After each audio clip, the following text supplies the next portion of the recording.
Okay, so good morning. Welcome to CET 14 Engineering Utilities 2. Okay, so this is a continuation of Engineering Utilities 1, which you have studied electrical systems. So this time, mag-study tayo og mechanical systems. So different mechanical systems. Okay, so diri nga subject or diri na orientation, may bala nato unsay importance on why we need to study utilities as civil engineers.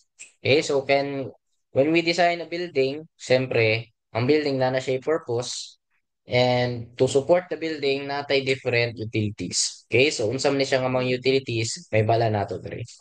Okay, so before we begin our discussion, I would like to introduce myself. Okay, so I'm Engineer Alan Gabriel Ariosa, your instructor for this subject. So I graduated BS in Mechanical Engineering, also in USDP. So last 2023. So I'm a registered mechanical engineer and a safety officer 1. So I'm currently working sa RI Chemical Corporation as a mechanical maintenance engineer. Ang RI is in Hasaan. So I've been an instructor po sa USTP, but it was in the mechanical engineering department. So differential equations and refrigeration systems ang akong gitudlo. Okay, so that is all you have to know about this. Okay, so let's begin. So engineering utilities too. So the course focuses on the mechanical systems, fire protection systems, sanitary plumbing systems, and acoustics in buildings. So lecture discussions include HVAC systems, acoustics, vertical transportation, and fire protection. So reducing operational loads and integrating high performance energy systems into buildings offers solutions towards achieving a sustainable and secure energy future. Okay? So diri makita nato mag-focus daw ta sa mechanical systems. So unsay mga included ani na kay fire protection, plumbing, na kay acoustics, tapos na kay HVAC and then vertical transportation. Tapos ganyan pa dani reduce operational loads and integrating high performance energy systems. Ganun man because utilities are the most energy consuming component sa building. Okay? So kapag dili maayo ang imong pagka-design, okay? Taas ang energy consumption. So, dili sustainable ang design sa building. Okay? So, dili makontinue ang iyahang operation. Okay? Next, we have four main course objectives in engineering utilities too. And these are, so first one, understand and explain the functions and importance of plumbing, fire protection, HVAC, acoustics, and building conveying systems in civil works. Okay, so we need to understand and explain unsay mga functions, unsay importance ani nga mga utilities and unsaon nato ni pag-integrate sa ato ang structural nga pag design. Okay, so structural design nato. Next is to apply engineering principles and relevant codes in the design and layout of building utility systems. Okay, so as future civil engineers, we need when we design, always think or always base it on codes and standards. Ngano kay dire kung masunod nato ni we are uh, our topmost priority yun is the safety and well-being of the occupants sa mga mogamit, okay, sa mga materials nga atong store sa kana nga specific na building. So dapat importante gyud nga makabaluta sa mga codes and standards sa different utilities. Okay, so that's when kung mag-design gani dapat relevant gyud siya sa code and standard. Okay, so dili nato na kalimtan. Next is to interpret technical drawings, utility plans, and schematic diagrams for civil engineering applications. So kaning mga utilities no na mention na sila different nga technical drawings and utility plans. Okay, so dapat as civil engineers kabuluta unsay mga buot pasabot ani nga mga technical plans and how are they related sa atong mga floor plans or sa atong structural design. Then lastly is to select appropriate materials and systems based on technical specifications, efficiency, safety, and sustainability. Okay? So dapat kabaluta unsay mga materials or systems nga atong kailangan depende sa technical requirement sa atong pag-design. Okay? So first, when we design, mag-site inspection, and through sa may site inspection, dito na ito mahibalaan ang mga different requirements or different materials nga applicable ato nga purpose or ato nga site. Okay? So that's the four main course objectives sa engineering utilities 2. Okay? So utility came from the Latin word utilitas. Okay, so it has a meaning that is usefulness, advantage, or benefit. So anything na makahatag sa tua or advantage or benefit sa building, that is what we call utility. Okay, so anything na makahatag sa atong comfort, okay, na makapadali sa ato ang kinabuhi when we live in a building or any type of structure, mo na itong ginatawag nga utility. So originally, it meant practical usefulness, and over time, it expanded to mean services or systems that are useful to society, like water, electricity, and gas. Okay, so that's utility. That's basically what utility means. Okay, so nga important man siya, or why is it important in the field of civil engineering? Eh nga nung kailangan mo nato mag-study kung saan ang sakto nga pag-design or concepts or principle sa atong mga utilities. Okay, so natay six main utilities nato. I mean, importance. So first is habitability. So a building without water, electricity, ventilation, or drainage can support human life or work. Okay, so sa building na kay purpose. And if dili siya habitable or meaning dili siya makasupport og life or work, dili siya effective nga design sa utility or dili effective or efficient ang imuhang utility. Okay, so that's what we mean habitability. Next is public health and safety. So good utilities keep the water clean, the air fresh, and the fire at bay. Okay, so for example, sa imong plumbing, kung sakto ang pagka-design or effective siya, meaning makasupply siya og enough water, clean water, and maka-discharge siya og sa imong wastewater. Now, if dili siya effective siyang operation, dito magsugod ang mga diseases. Okay? And dili ka makaguon sa imong day-to-day life kung dili enough ang supply sa water nga imong gaka-receive. Is makaapekto siya sa imong public health and safety. Now, for example, again, sa fire protection, kung dili maayo pagka-design, worst case scenario, magkasunog, dili maayo pagka-design, na mamatay, or maapektuhan, na mga masulog, so public health and safety pa rin. Okay? Next is the functionality of structure. So utilities ensure continuous operation of buildings. So different types of buildings. Okay? Pag dili maayo yung utility, dili ma-continuous ang operation sa imong building. It's either magsira ang imong building, okay? For example, walay sakto nga supply sa tubig, no? So magsira ang building. Dili na continuous ang operation sa building. Next, compliance with codes and standards. So poor utility design can cause a building to fail inspections or be unsafe to occupy. So matong gingon, when we design, we need to comply with codes and standards. Okay, kaya kung pag-inspection, bagsak na siya. And pag bagsak na siya, dili na siya pwede. Okay. Next is the integration with structural and architectural design. So civil engineers ensure that pipes, ducts, and cables are properly routed without compromising structure. Okay, so si civil engineer na siya structural niya nga design and si mechanical engineer na siya HVAC ang design. Now, si mechanical engineer, magingon siya nga kani akong mga kailangan nga mga routing sa ducting. Okay, unsa na to siya paghimo, nga dili na siya ma-compromise ang structure sa imong building. So mo nang buhaton ni civil engineer, no, mag-compromise sila duwa, mag-coordinate, mag-cooperate with one another, and makita nimo nga ma-route sa og tarong nga dili siya makaapekto sa structural integrity sa structure. Okay? Next is sustainability and efficiency. So efficient design reduces operating costs and environmental impact. Okay, so importante nga maayo pagka-design para sustainable and efficient ang building. Okay? So that's the six importance nga ano kailangan natin mag-study engineering utilities 2 sa field of engineering, civil engineering. Okay? Next is code and standard. Okay? So lahi ang code nimo, lahi pod ang standard. Okay? So they are used similarly.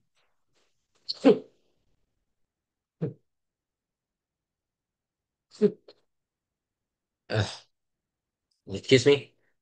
So codes, by definition, so legally enforceable rules issued by a government or regulatory body that specify the minimum requirements for safety, health, and welfare in design and construction.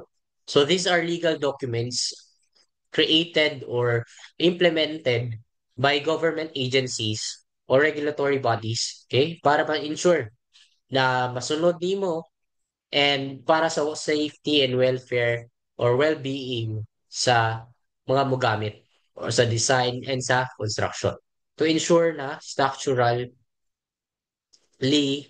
sound yun ang building, okay, or ang mga utilities. Yeah, effective yun ang operation. Next is ang standards. So standards are agreed upon technical guidelines developed by professional or industry organizations that describe best practices and performance criteria. So sa imong code na kay different standards. So unsa nga standard mo gamiton depende sa technical requirement nga kailangan. Okay, so we have ASTM standards. So specified testing methods for materials like concrete and steel. Okay? Okay, so concrete and steel. So we have different testing methods pa, no? So ang ASTM is the American Society of Testing and Materials. So other examples sa mga code is National Plumbing Code, Philippine Mechanical Engineering Code, and the Fire Code of the Philippines. So that is what we mean by codes and standards.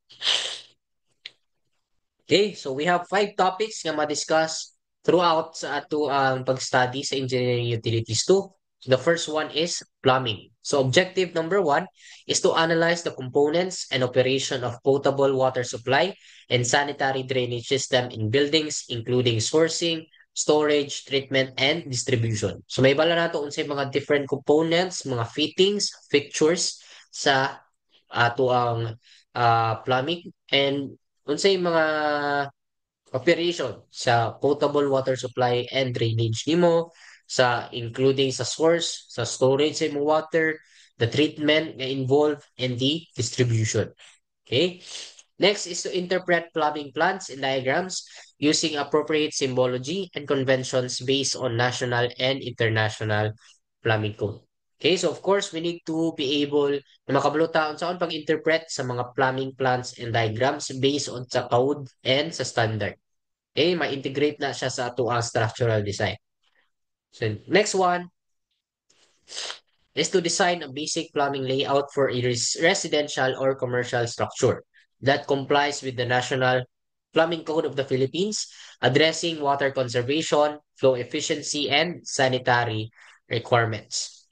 Okay, so dapat maka-design daw ta og plumbing layout nga magamit nato siya for residential or commercial structure. Now, of course, compliance siya with the National Plumbing Code. Okay, so gitungan ako siya sa 4 weeks. So kada topic, gitungan ako sa 4 weeks. Week 1 is to introduction to plumbing, definitions, history, and codes.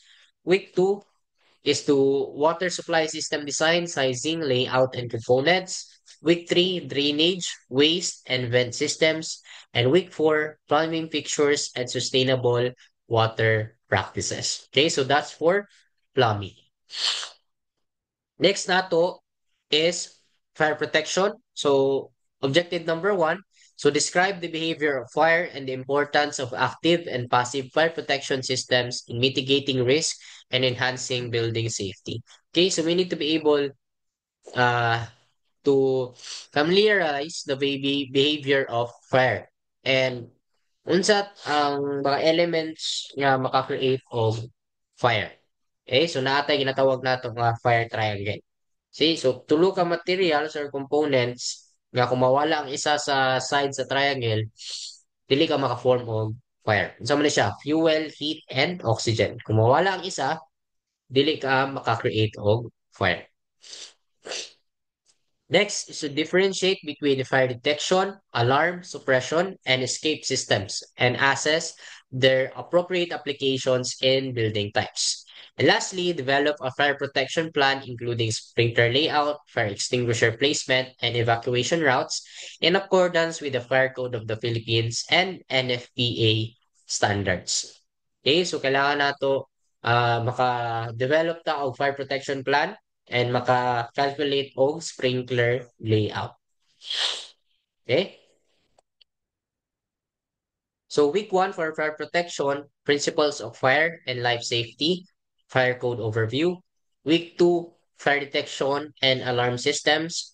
Week three, automatic sprinkler and standpipe systems. And week four, egress design, fire resistance ratings, and integration with building design. Okay, so that's for fire protection. Next is HVAC or HVAC meaning heating, ventilation, and air conditioning.